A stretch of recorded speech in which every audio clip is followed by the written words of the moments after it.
E aí, jovens, tudo bem? Eu sou o Norton, estou aqui com a Nath. Oi, gente, tudo bem? Voltamos aqui pra fazer o nosso veredito da segunda temporada de The Mandalorian. Porque assim, vamos combinar, a gente cobriu a temporada inteira. Então nada mais justo da gente voltar e falar o que rolou, o que não rolou. A primeira temporada é melhor, a segunda é melhor. O que deu certo pra gente. Então senta aí que a gente vai conversar bastante hoje. Ah, inclusive, tem spoiler nesse vídeo, tá? Ai, por favor. Se você não terminou a segunda temporada de The Mandalorian, termine e depois você volta aqui. Porque, mano, zona free de spoiler aqui, inclusive nos comentários. Então eu quero começar com a Nath. Nath, o que rolou pra você na segunda temporada? O que você acha que foi da hora? Primeiro, gosto mais da segunda temporada do que da primeira já. Logo de cara. Já vai queimar isso. assim já? É. Então tá bom, eu também vou falar que eu gosto mais da segunda.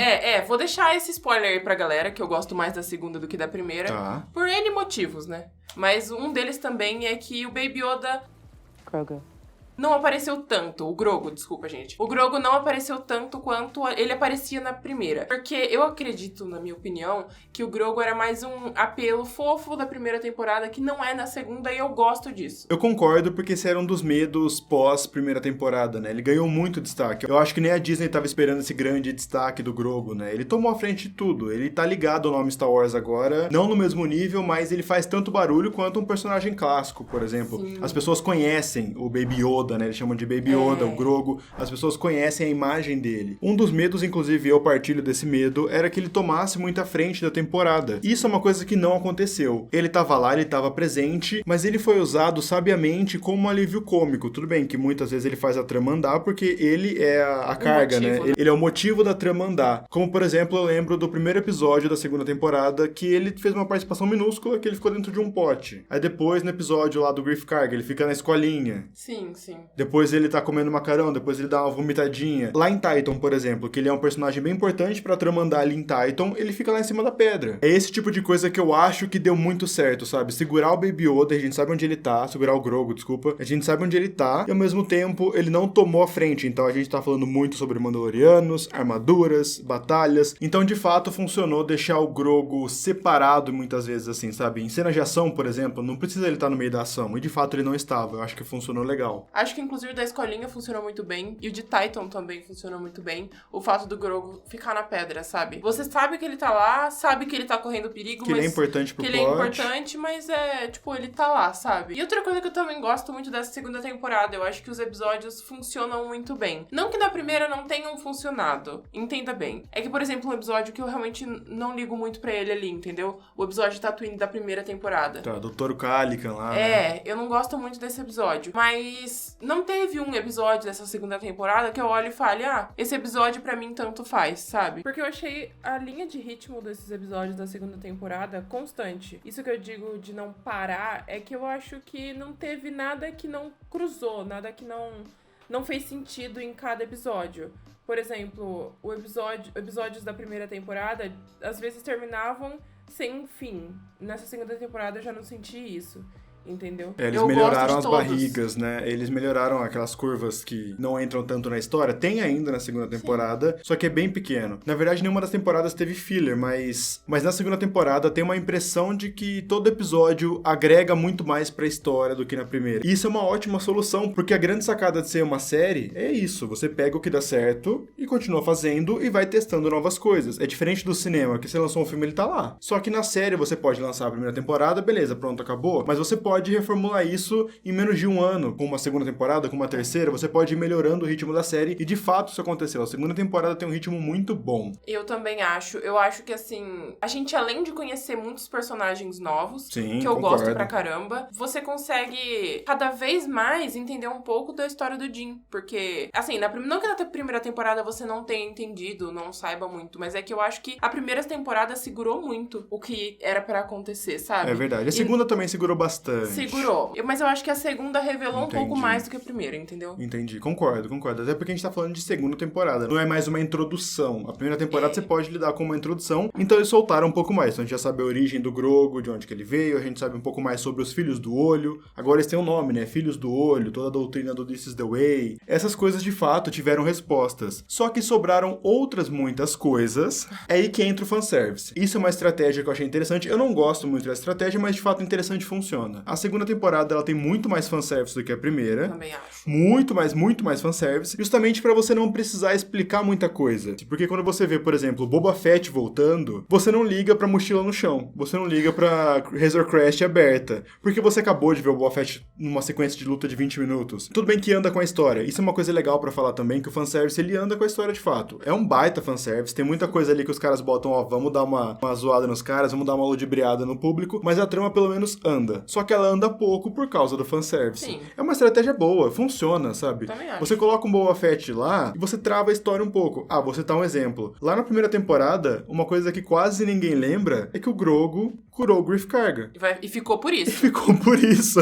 A criança usou um poder de cura que a gente só viu na Dia da Força no filme 9. E é claro que essas respostas não são liberadas direto, senão não tem por que fazer 4 ou 5 temporadas. Isso é uma estratégia. Só que tem muita coisa sobrando. Vou citar um exemplo, que eu já vou voltar nisso depois, que é o Moff Gideon. É a segunda temporada já do Moff Gideon como vilão, que a gente não sabe absolutamente nada. Como eu falei, isso não é um demérito, é uma estratégia deles, e eu tô muito interessado em ver como é que eles vão lidar com isso. Porque funciona, a galera ficou super no hype agora no final da segunda temporada, e não fizeram mais perguntas, entendeu? Toma Luke Skywalker aí e para de me fazer perguntas. Funciona. Funciona, eu acho que funciona. Eu concordo, eu tô muito interessada em saber qual é a história do Moff Gideon, mas para pra pensar, o Moff Gideon, ele falou pra gente coisas no último episódio da primeira temporada que a gente não sabia. Tipo o nome do Mando. Ele sabia o nome Lá do no final da Mando. primeira temporada, é verdade. Ele sabia a história da Cara. Do Griff Karga não era tão difícil assim, porque ele trabalhava lá em Nevarro e tal. Mas sabe, ele mostrou tanta coisa na primeira e não mostrou quase nada na segunda. Ele dá um super monólogo sobre o que é um Darksaber, que faz sentido pro público que não conhece e tudo mais, que a gente já conversou sobre o roteiro e tal. Mas eu queria ver ele falando sobre alguma coisa a mais, sabe? Assim, funciona, porque vamos combinar, o fanservice que eles estão fazendo é um fanservice muito bem feito. Porque entra em outra coisa que eu gosto muito na segunda temporada, que é o resgate de personagens antigos, e não só o resgate, é o resgate com um melhoramento. Conseguiram melhorar muito a personalidade, ou na verdade dar uma personalidade pro Boba Fett, vai, porque lá na trilogia original ele não fala, ele tá lá só pra ser o estiloso, então não tem meio que um traço de personalidade ali. A Ahsoka,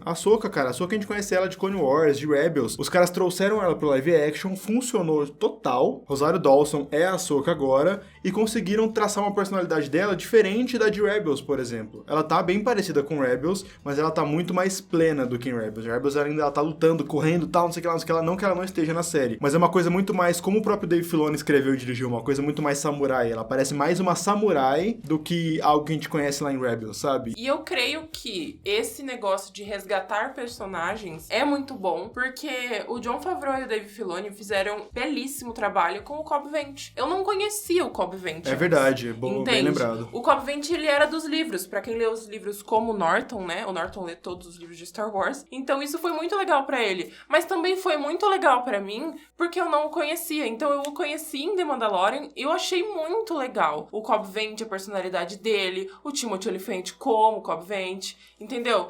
O fato dele não ter uma treta com o Din Djarin desnecessária, porque ele falou, cara, eu só tô defendendo a galera da cidade, sabe? Então você podia me ajudar, que eu te dou um negócio que você quer, sem problema. E foi um personagem que eu realmente peguei muito amor, assim. Me deu vontade de ler o livro só porque eu vi o Cobb Vanth ali, entendeu? Tá, eu acho que nesse momento você já percebeu que The Mandalorian, pelo menos pra nós dois, escalou pra uma das melhores coisas já feitas em Star Wars. Então, eu coloco no patamar ali de Clone Wars, que é a minha parada preferida de Star Wars, assim. Eu gosto de tudo Star Wars, obviamente, filme, livro, mas Clone Wars eu hypo muito. Então eu coloco The Mandalorian ali do lado, e eu consigo explicar o porquê que eu considero The Mandalorian tão boa assim, além de tudo isso que a gente tá falando, sabe? The Mandalorian não tem medo de abordar temas políticos. Temas políticos está diretamente ligado com Star Wars. Star Wars fala sobre isso. É literalmente, vamos lá, a trilogia original. É um grupo de rebeldes lutando contra um sistema opressor, mega uniforme, totalmente baseado no nazismo. E aí um grupo de rebeldes que tem aliens, tem humano, naves diferentes, lutam com sucata. Star Wars sempre abordou isso. Pode ser nas prequels também. Nas prequels são planetas tentando se separar de uma república que está corrompida.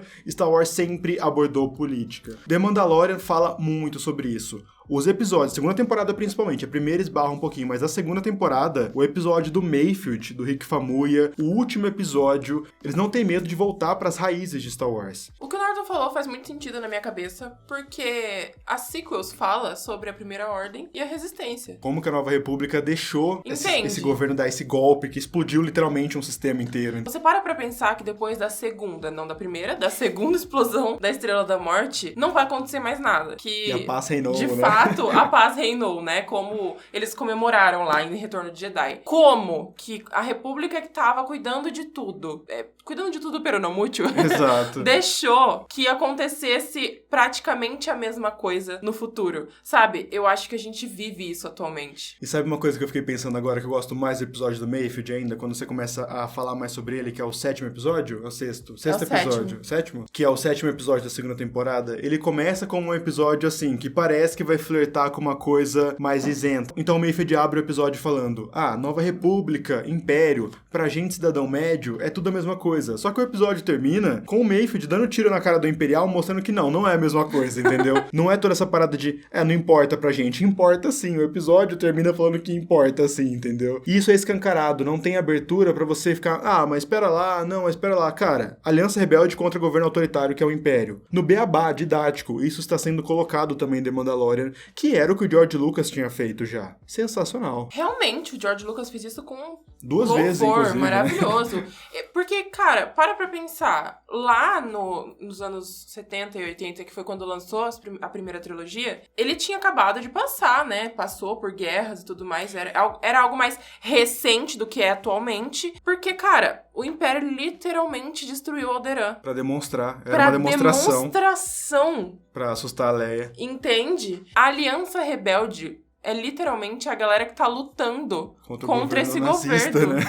Entende? Então, mais política que isso, eu não sei o que é. E outra, a gente tá falando da virada 70-80, onde eles estavam falando muito mais sobre contracultura. Star Wars nasceu da contracultura. Então fala sobre governo autoritário, ficção científica voltou muito forte nessa época. Então tá tudo ali em Star Wars desde o começo. Não tô falando que nas sequels eles tiveram medo nem nada do tipo, mas em The Mandalorian está mais escancarado. E isso pra mim é um acerto muito grande. Porque política e Star Wars não tem como desassociar, sabe? E vai ficar com Star Wars pra sempre. Então, pra mim, isso é um acerto muito grande da segunda temporada. Pra mim também. Outra coisa que também ficou pra mim na segunda temporada mais clara, e eu amei muito, é o aprofundamento do Din Djarin. Como assim? Porque na primeira temporada você sabia lá que ele era um mandaloriano turrão que falava "Hey kid", mas você não sabia tanto assim sobre o Din. Você descobriu, né, no final da primeira temporada, que o nome dele era Din Djarin e que o que tinha acontecido com ele, de fato, quando ele era criança. Que Mandalorianos resgataram ele. Na segunda temporada, a gente vê o Din Djarin como o pai, de fato, do Grogu. A gente vê como ele tem sentimentos, Sim. como ele, de fato, é engraçado, como ele conta com as pessoas mais do que ele deveria. Personalidade pra ele, eu concordo. Entende? Isso me deixou muito feliz, porque ele se tornou um personagem que entrou dentro do meu coração. Ele colocar coisas acima do que o que ele acredita, pra mim foi uma das melhores viradas da segunda temporada. Porque ele começou a segunda temporada lá com o Cobb Vanth, firme no que ele acreditava sobre o Filhos do Olho. Ele descobriu que a Bo-Katan, que não era exatamente assim, que os Filhos do Olho nem eram tão legais assim pra ele. E foi sendo quebrado esse estigma, né? Exato, foi quebrando ao longo da segunda temporada pra chegar no final e ele colocar de fato o que ele acreditava que estava acontecendo com ele naquele momento acima dos Filhos do Olho. Então isso pra mim foi assim perfeito que a segunda temporada fez, sabe? Com o personagem do Din Djarin. O Din Djarin saiu do cara que carregava o Baby Yoda, que era o caçador de recompensa, para o cara que andava do lado do Baby Yoda, ou seja... O holofote repartiu ali, né? Repartiu, ficou bem bonito o que eles fizeram na segunda temporada. O roteiro da segunda temporada ele é muito bom nesse sentido mesmo. Os diretores também, cara, é muito legal apostar em vários diretores, vários escritores, porque tem episódio escrito e dirigido pelo Dave Filoni, tem episódio escrito e dirigido pelo Rick Famuyiwa. Então não só o Jon Favreau ficou lá escrevendo, ele já tá trocando ali pra galera ajudar ele a escrever também, justamente porque agora foram anunciadas as outras 3 séries, né? Então vai ser o Mandoverse, com The Mandalorian, Rangers, Ahsoka e Boba Fett. Então faz sentido ele começar a espalhar mais a galera. Sim. Escreve um episódio aqui, escreve aqui enquanto eu escrevo lá. Funciona demais. Uma coisa que eu não gosto agora, vamos já indo pro encerramento do vídeo, é o Moff Gideon. O Moff Gideon e os Dark Troopers, na verdade. Porque ficou pintando muito essa parada de, olha, eles são as grandes ameaças. Meu, na hora que ligar os Dark Troopers, sai correndo. Um só dá muito trabalho com o Din Djarin, tem um monte, ele tem uns 20, 30, vai dar muito trabalho pra ele. Tudo bem que a gente sabe que toda essa construção é pra vir o Luke Skywalker e dar mais aquele alívio, obviamente, que só de aparecer o Luke você já fica vibrando. Só que de verdade, a ameaça some. Não só no decorrer da temporada, porque o Moff Gideon demora muito pra aparecer, então você não sente mais a ameaça dele, igual você sentiu no final da primeira temporada. Quando, na hora do vamos ver, na hora de colocar o Moff Gideon mesmo como vilão, é uma luta bem rápida entre ele e o Din Djarin, mas de um vilão com muito potencial de ser um cara do mal que você tem medo, você reduz assim porque ele foi resolvido rápido. E dos Dark Troopers... serviu pro Luke lá e matar todo mundo. É isso. Tipo, os vilões da temporada foram muito reduzidos. Isso eu acho que é um problema. The Mandalorian tá ficando sem vilão. Agora aquela parada, né? Cenas de ação incríveis. Pegaram muito mais pesado nas cenas de ação nessa temporada, né? Muito efeito prático. O primeiro episódio é um filme perfeito. Os episódios são mais fechadinhos, eles funcionam sozinhos. Agora abraçou o sistema episódio da semana de vez, né? Vai ser isso. Agora é aventurinha da semana. Toda vez o mando vai de um ponto a outro e chega lá um cara e fala: quer me ajudar no negócio? Aí ele fala: quero sim. E de fato eu acho que é atrativo pro público, né? Uma sériezinha da semana show, caso da semana, sempre funcionou. Supernatural tem 15 temporadas aí, não deixa a gente mentir. Também concordo, porque faz sentido ser o episódiozinho da semana. E com isso eles conseguiram andar um pouco com a trama também, né? Exato, a trama não para, né? Mesmo sendo o episódio da semana. Apesar de ser o caso da semana, você precisa assistir o episódio 1 pra entender o episódio 2, entendeu? Sim. Eu gosto A trama disso. continua andando, né? A trama maior. E pra fechar nossas considerações, eu acho que The Mandalorian encaixa muito bem nas 3 trilogias. Conversa com prequels, principalmente em cena de ação, e falando um pouco mais sobre Jedi, falando Grogu. sobre Mandalorianos, Grogu, então conversa com as prequels, conversa com a trilogia original, porque se passa 5 anos depois dos acontecimentos ali, então a gente tá vendo as consequências de Endor, por exemplo, então conversa muito bem, e conversa muito bem com as sequels, em todos os sentidos. Primeiro, toda aquela parada do laboratório, aquele Snoke que parece ser o Snoke, mas não é o Snoke, mas será que é o Snoke? O negócio do sangue do Grogu, tá estudando pra quê? Começo e também, da Primeira Ordem. Começo da Primeira Ordem, fábricas imperiais ainda funcionando, imperiais vivos e se organizando, e também não podemos deixar de falar que casa muito bem as sequels com Luke Skywalker. Com certeza. Vamos combinar que colocar o cara lá como o herói, o altruísta, o símbolo do Jedi, só aumenta o peso da queda dele. Porque é um cara que ele tava fazendo tudo pra ser o Jedi, ele tava erguendo a Ordem Jedi. No maior estilo possível do altruísmo, não, agora a Ordem Jedi tava corrompida lá atrás, eu vou criar a Ordem Jedi 100% do bem. Quando ele vê que o Jedi, que é o sobrinho dele, tava flertando com o lado sombrio, ele surta, porque o lado sombrio estava dentro da própria casa do cara que era o altruísta. Cara, olha, tipo... pá, conexão em tudo, sabe? Eu achei que combina muito bem. Eu vi muita gente reclamando que, nossa, esse não é o Luke das sequels, ou o sequels não é o Luke do The Mandalorian. O Luke vai criar o Templo Jedi, vai treinar os Jedi, vai ver que o mais poderoso dos Jedi que ele tá criando, que é o Ben, tava flertando com o lado sombrio. E o mais legal pra mim dessas junções de Luke de The Mandalorian com o Luke das sequels é pensar que nesse momento o Luke vai entender, no momento onde o Ben começa a ter suas próprias decisões e começa a flertar com o lado sombrio, é o Luke perceber que ele tá treinando novos Jedi, mas ele não tem controle. Ele era o Jedi altruísta que tava lutando pro lado sombrio não voltar. Só que quando você cria novos Jedi, são pessoas diferentes com poder igual o seu. É aquele mesmo negócio, né? O Luke pode falar dele mesmo, mas ele não pode falar pelo Ben, não responde pelo Ben. Na minha cabeça, assistindo o Luke salvando o Darth Vader, voltando a ser o Anakin lá no Retorno de Jedi, é uma coisa que o Luke fez porque ele de fato amava o pai dele. Ele fez porque é família, ele sabe? Ele é 100% do bem, né? O Luke era 100% do bem. O Luke era 100% do bem. Toda aquela provocação do Palpatine não fez o Luke ir pro lado sombrio de fato. E isso tudo mostra como o Luke é totalmente diferente do pai dele, que o pai dele foi de fato pro lado sombrio. O Luke nem piscou pra ir pro lado sombrio, sabe? Talvez na cabeça do Luke tudo fosse ser perfeito quando ele começou com a ideia de criar uma nova ordem. Só de pensar em falhar, tudo aquilo aconteceu com ele, sabe? E outra, a falha tava dentro da própria linha genética dele. A falha é o sobrinho. Mas a falha foi o pai no começo, entende? Exato. O cara se tornou um símbolo de esperança, um símbolo de tudo. Passou a vida inteira tentando impedir as trevas de tomar conta, e as trevas, de fato, estavam tomando conta do lado dele. A cabeça do cara entrou em pinel, tipo, eu passei a vida inteira lutando contra as trevas, eu não consigo impedir o meu sobrinho de flertar com as trevas. Meu, eu acho que só aumenta as coisas. Eu vi a galera reclamando que as coisas não batem. Pra mim, não só bate, como aumenta tudo, cara. A carga ficou muito maior do que aquilo que a gente já sabe. Mas faz sentido o Palpatine ir lá conversar com o Ben, pelo Snoke e tudo mais que a gente já ficou sabendo, porque ele não conseguiu nem perto de pegar o Luke Skywalker, exato. Cara. Nem o foco perto. dele é a família Skywalker. Luke e Leia não dá? Ben Solo. E o Ben era muito novo naquela época. Ele não conhecia muitas coisas sobre Jedi. E outra, ele é muito novo e ele é só o sobrinho e filho dos caras que salvaram a galáxia. Então é óbvio que esse cara vai crescer balançado. Tipo, eu não vou conseguir chegar ao nível do meu tio. Eu não vou ser o símbolo de esperança, o Jedi supremo que Luke Skywalker é. Eu não vou ser nem metade do que minha mãe foi. E aqui eu acho que eu encerro as minhas falas. Então eu acho que The Mandalorian é muito bom. Segunda temporada é perfeita pra mim. Só peca um pouco ali em Moff Gideon, Dark Trooper. Mas na minha opinião, opinião, encaixou ali como uma das melhores coisas de Star Wars que eu já assisti, que eu já consumi sobre Star Wars. Na minha opinião, a segunda temporada é top demais. Melhor que a primeira, não que a primeira seja ruim, mas melhor que a primeira.